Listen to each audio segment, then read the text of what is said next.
పరిశుద్ధ ప్రేమ గల తండ్రి, గొప్ప తండ్రి, గొప్ప తండ్రి, ఈ ప్రియ కుమారుడు యేసుక్రీస్తు ప్రభువారి ద్వారా కృతజ్ఞత స్తుతులు చెల్లిస్తున్నాము నాయన. ఈ రాత్రి వేళ తండ్రి మా అందరితో మాట్లాడమని మా ప్రభువైన యేసుక్రీస్తు నామమున వేడుకుంటున్నాం తండ్రి. ఆమేన్. ప్రభువైన యేసుక్రీస్తు నామములో హృదయపూర్వక వందనాలండి.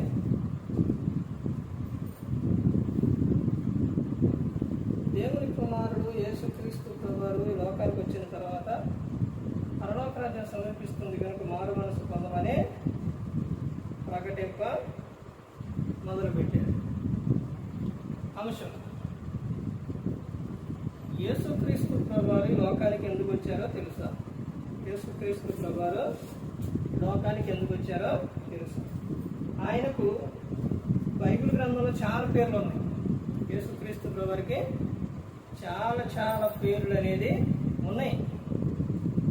శక్తిమంతుడు, బలవంతుడు, అద్వితీయ దేవుడు, చాలా పేర్లు ఉన్నాయి. మహనీయుడు, మా ఆది సంభూతుడు, ఇవన్నీ చాలా పేర్లు ఉన్నాయి. అలాగే యేసు, తర్వాత రక్షకుడు, క్రీస్తు, అభిషక్తుడు, ఈ అర్థాలు. తర్వాత క్రీస్తు యేసు, మనుష్య కుమారుడు, యేసుక్రీస్తు ప్రభువారు, ఇవన్నీ కూడా చాలా పేర్లు అనేది యేసుక్రీస్తు ప్రభువారికి ఉన్నాయి. యేసుక్రీస్తు ప్రభువారు లోకానికి ఎందుకు వచ్చారో తెలుసా? ఎందుకు వచ్చారు యేసుక్రీస్తు ప్రభువారు ఈ లోకానికి? ఈ రోజున చాలా మంది క్రైస్తవులు అసలు క్రీస్తు ఎందుకు వచ్చారో కూడా తెలుసుకునే పరిస్థితిలో మనిషి జీవిస్తున్నారు. అసలు యేసుక్రీస్తు ప్రభువారు ఎందుకు వచ్చారు? ఇక్కడ చెప్తున్న విషయం లోకగారు రాసిన సువార్త 19వ అధ్యాయం 10వ వచనం: నశించిన దానిని వెతికి రక్షించుటకు మనుష్య కుమారుడు వచ్చారని అతనితో చెప్పి. ఒక పాయింట్ ఏంటంటే ఎందుకు వచ్చారు అంటే నశించిన దానిని వెతికి రక్షించుటకు, నశించి పోతున్న ఈ మానవాళిని రక్షించుటకు యేసుక్రీస్తు ప్రభువారు ఈ లోకానికి వచ్చారు. నశించిపోతున్నారు. ఎలా నశించిపోతున్నారనంటే పైకి ఆహారాలు బాగానే ఉన్నాయి, కానీ లోపల వాళ్ళ హృదయం అనేది బాగలేదు. తర్వాత ఈ లోకం విడిచిన తర్వాత నరకానికి వెళ్ళిపోయే స్థితిలో మనిషి బ్రతుకుతున్నారు. ఎలాంటి పరిస్థితిలో బ్రతుకుతున్నారంటే భయంకరమైన స్థితిలో ఒక వ్యాధితో మనిషి బ్రతుకుతున్నాడు. ఈ లోకంలో మనిషికి వచ్చే వ్యాధులు, శరీర సంబంధమైన వ్యాధులు ఎలాంటివి అంటే మనిషికి కొన్ని భయంకరమైన వ్యాధులు అనేది ఉన్నాయి. ఇప్పుడు షుగర్ వచ్చింది అనుకోండి, లేకపోతే ఇంకా థైరాయిడ్ అనేది కానీ, లేకపోతే ఇంకా చాలా కొన్ని భయంకరమైన వ్యాధులు. ఈ వ్యాధులు ఏం చేస్తాయి అంటే శరీరాన్ని క్రమక్రమంగా తినేస్తూ వస్తుంది.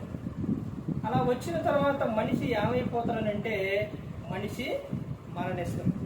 అలాగే మనిషి లోకంలోని పాపం అనే ఊబిలో పడి అందులో నుంచి బయటికి రాకుండా, ఈ వ్యాధిలో నుంచి ఎలాగైతే పడి నశించిపోతుందో, తమ శరీరాన్ని పాడు చేసుకుంటుండో, అలాగే పాపం అనే ఊబిలో పడిపోయి మనిషి ఆ పాపంలోనే నశించిపోయి ఆ పాపంలో నుంచి విడుదల అనేది లేక ఈ లోకం విడిచిన తర్వాత నరకానికి వెళ్ళిపోయే స్థితిలో మనిషి బ్రతుకుతున్నారు.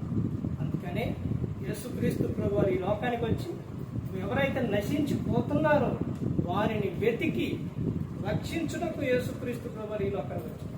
ఆయన ఈ లోకంలో ఉన్నప్పుడు శరీరధారి అయి ఉన్న దినములలో యేసుక్రీస్తు ప్రభువారు ఎవరైతే నశించిపోతున్నారో వారి యొద్దకు వెళ్ళారు. సమరయ స్త్రీ దగ్గరకు వెళ్ళి ఆమె వ్యభిచారములో బ్రతుకుతున్న సమయంలో ఆమె దగ్గరకు వెళ్ళి యేసుక్రీస్తు ప్రభువారు ఆమె జీవితాన్ని చెప్పినప్పుడు ఆమె మారు మనసు పొంది ఆ తర్వాత ఏనే క్రీస్తు మెస్సయ్య లోకరక్షకుడు నేను చూశాను రాండి అని ఊరి వారికి వెళ్ళి చెప్పింది. నాలో ఉన్న తప్పుని, పాపాన్ని బయట పెట్టారు అనుకున్నారు, మరి చెప్పారు. ఆయనే మరి ఇంకెవరో రక్షకుడు యేసయ్య క్రీస్తు వచ్చిండు రమ్మని చెప్పినప్పుడు ఊరు వారందరూ కూడా వచ్చారు. మనం ఎంతమంది సువార్త చెప్తామండి? ఎంతమందికి సువార్తను చెబుతున్నాం? మన ఇంటి వారికే సువార్త చెప్తాం. ఇంటిలో కుటుంబ ప్రార్థన ఉందండి. ఇంటి యజమానుడు గన లేకపోతే ఇంట్లో కుటుంబంలో కుటుంబ ప్రార్థన పెట్టుకుంటారా? ఇంటి యజమానురాలు లేకపోతే మరి కుటుంబంలో ఉన్న పిల్లలు కానీ వారు కుటుంబ ప్రార్థన పెట్టుకుంటారా? అసలు కుటుంబ ప్రార్థన అనేది జరుగుతుందా? మనం ఎవరి గురించి అయినా సువార్తన రోజుకి ఎవరికైనా సువార్తను చెబుతున్నామా? ఫోన్ ద్వారా, ఒక వాక్యం ద్వారా, యూట్యూబ్ ద్వారా. దేవుడు చూడండి, యూట్యూబ్ ద్వారా, వీటి ద్వారా, వీటిని ఆన్లైన్ ఇప్పుడు రకరకాలుగా అన్ని సాటలకు కూడా ఇదనేది యూట్యూబ్ ద్వారా వాక్యం అనేది వెళ్ళిపోతుంది. యూట్యూబ్ ద్వారా కానీ, వాట్సాప్ ద్వారా కానీ, ఫేస్బుక్ ద్వారా కానీ ఎవరికైనా కానీ వాక్యాన్ని నువ్వు పంపిస్తున్నావా? వాక్యాన్ని చెబుతున్నావా? నువ్వు స్వయంగా వెళ్ళి చెప్పలేని పరిస్థితి నీకున్నా దేవుడు నీకు ఎలాంటి టెక్నాలజీ ఇచ్చిండో చూశారండి. ఆ టెక్నాలజీని నువ్వు దేనికి ఉపయోగిస్తున్నావు? ఫోన్ ఉండటం చెడు కాదండి, ఫోన్ ఉండటం మంచిదే, కానీ దాన్ని వాడే విధానాన్ని బట్టి ఉంటుంది. నువ్వు దానిలోని సినిమాలు చూస్తే సినిమాలు కనబడతాయి, సీరియల్ చూస్తే సీరియల్ కనబడతాయి, బూతు బొమ్మలు చూస్తే బూతు బొమ్మలు కనబడతాయి. నువ్వు ఏదైతే ఆ ఫోన్లో చూస్తావో అవే కనబడతాయి. నువ్వు స్టేటస్లో ఏదైతే పెడతావో అయ్యే కనబడతాయి. ఫేస్బుక్లో ఏదైతే చూస్తావో అయ్యే కనబడతాయి. అంటే నీ ఆలోచనలు ఏవైతే ఉన్నాయో అవే అందులోనే వస్తున్నాయి అని అంటే నువ్వు అవే చూస్తున్నావు. మనిషి ఒక వస్తువునైనా దేనినైనా మనిషి చెడుకు ఉపయోగిస్తున్నాడు, కానీ మంచిగా అనేది ఉపయోగించడం తక్కువైపోయింది. అందుకని వ్యాధులు వచ్చేస్తేనే, రోగాలు వస్తేనే భయంకరమైన విధానానికి వెళ్ళిపోతుంది. ఈ రోజున నువ్వు ఎక్కడికో వెళ్ళి సువార్తను చెప్పలేని పరిస్థితి ఉన్నా కానీ ఈ టెక్నాలజీ ద్వారా, ఫోన్ ద్వారానైనా నువ్వు ఒకరికి చెప్పవచ్చు. ఎంతోమంది సేవకులు యూట్యూబ్ ద్వారా ఎన్నో వాక్యాలు పంపిస్తూ ఎంతో మందిని బలపరుస్తున్నారు. మరి నువ్వు ఎవరికైనా పంపిస్తున్నావా? ప్రతి ఒక్కరూ గమనించుకోవాలి. దేవుడు మనకిచ్చిన అవకాశాల్లోనే ఏ ఒక్క అవకాశాన్ని కూడా వదిలిపెట్టుకోకూడదని. సువార్త నిమిత్తం చెప్పటం కానీ, పంపించడం కానీ ప్రతి ఒక్కటి ఏ ఒక్కటి కూడా మనం ఏది కూడా వదిలిపెట్టుకోకూడదు. ఎందుకంటే దేవుడు మనకిచ్చిన అవకాశాన్ని వదిలిపెడితే మనం ఈ లోకంలో ఎంతకాలం ఉంటాం? కొంతకాలం ఉంటాం. తర్వాత లోకం విడిచిన తర్వాత వెళ్ళిపోవాల్సి వచ్చింది. నువ్వు ఈ లోకంలో ఏదైతే చేస్తున్నావో, ఏదైతే మరి దాని గురించి తర్వాత నువ్వు ఈ లోకం విడిచిన తర్వాత చెప్పుకుంటారు. ప్రసంగి 7వ అధ్యాయంలో అదే ఉంటుంది. ప్రతి ఒక్కరు కూడా గమనించుకోవాలి. ఈ లోకంలో ఉన్నంతకాలం నీ ఇష్టానుసారంగా నీ శరీరాన్ని సుఖపెట్టుకుంటూ వ్యర్థమైన మాటలు మాట్లాడుతూ, ఎన్నెన్నో గంటల తరబడి పోకిరి మాటలు మాట్లాడుతూ, బయట విషయాలు మాట్లాడుతూ, వీటి వల్ల నీకు వచ్చేది ఏమిటి? అనారోగ్యం వచ్చింది. తర్వాత దేవునికి నువ్వు దూరం అయిపోతావు. అదే క్రీస్తు మాట చెప్పు, యేసు క్రీస్తు ప్రభువు గురించి ప్రకటించు, ఆయన గురించి మాట్లాడు, ఆయన గురించి చెప్పు. నీ దేహంలో ఆరోగ్యం ఉంటుంది, నీకు సత్తు ఉంటుంది, నీకు ప్రశాంతంగా ఉంటుంది, చాలా హ్యాపీగా ఉంటుందండి. కానీ ఈ మాటల వల్ల, పోకిరి మాటల వల్ల వచ్చేది ఏంటంటే నీకు సమస్యలే వస్తే ఏమీ రావు. అర్థమైందండి? ఈ మనిషి ప్రతి ఒక్కరూ గమనించుకోవాలి. యేసుక్రీస్తు ప్రభువు పరలోకాన్ని విడిచిపెట్టి లోకానికి వచ్చింది ఎందుకు? నశించిపోతున్న వారిని వెతికి రక్షించడానికి యేసుక్రీస్తు ప్రభువు ఈ లోకానికి వచ్చారు. సత్యమును గురించి సాక్ష్యం ఇవ్వడానికి వచ్చారు. చాలా విషయాలు, అపవాది క్రియను నయపరచుటకు యేసుక్రీస్తు ప్రభువు ఈ లోకానికి వచ్చారు. మనందరినీ రక్షించడానికి వచ్చారు. ప్రతి ఒక్కరూ కూడా పాపంలో జీవిస్తున్న వారిని పరిశుద్ధపరిచి ఈ లోకం విడిచిన తర్వాత పరలోకం చేర్చాలని యేసుక్రీస్తు ప్రభువు ఈ లోకానికి వచ్చారు. మనందరి కోసం శిలువలో ఆయన మరణించారు.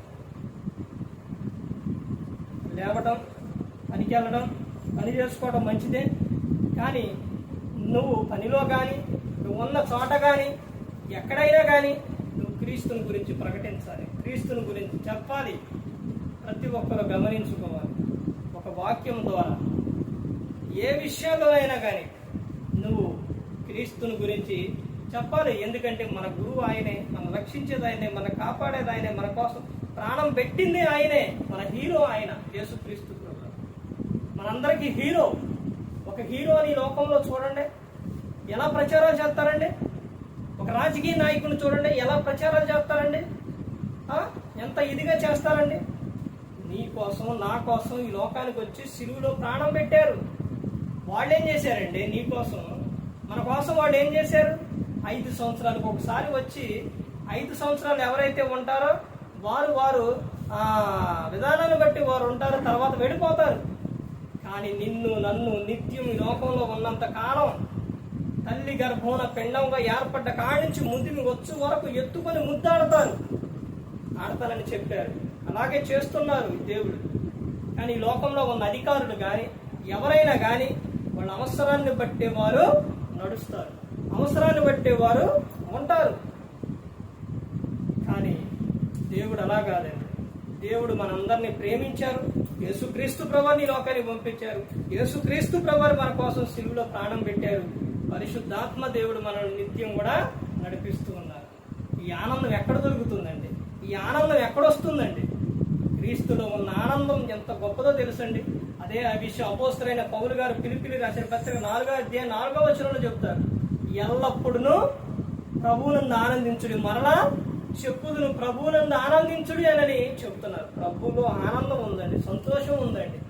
ఆయన కొరకు కష్టపడుతున్నా, నిందలు పడుతున్నా, బాధలు పడుతున్నా, హింసలు పడుతున్నా, ఎన్ని పడుతున్నా కానీ అసలు ఆయన మాట చెప్పినప్పుడు వచ్చే ఆనందమే ఆనందం అండి.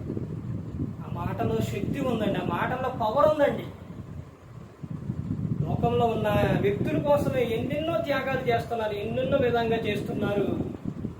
ప్రాణాలే విడిచే విధంగా ఈ లోకంలో ఉన్న వ్యక్తుల కోసం పోరాడుతున్నారు. మరి మన కోసం ప్రాణం పెట్టిన ఆయన కోసం నువ్వేం చేస్తున్నావు? నువ్వేం ప్రకటిస్తున్నావు? ఆయన చెప్పినట్టు నువ్వు చేస్తున్నావా?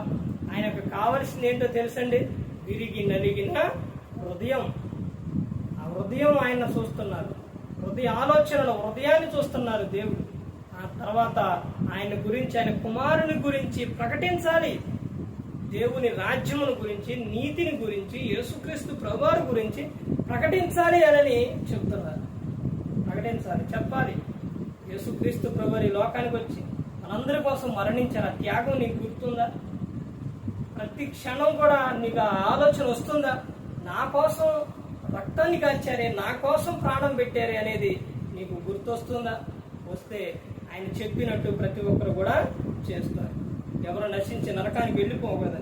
యేసుక్రీస్తు ప్రభువారు ఈ లోకానికి వచ్చి మనందరి కోసం సిలువలో తన ప్రాణాన్ని పెట్టారు.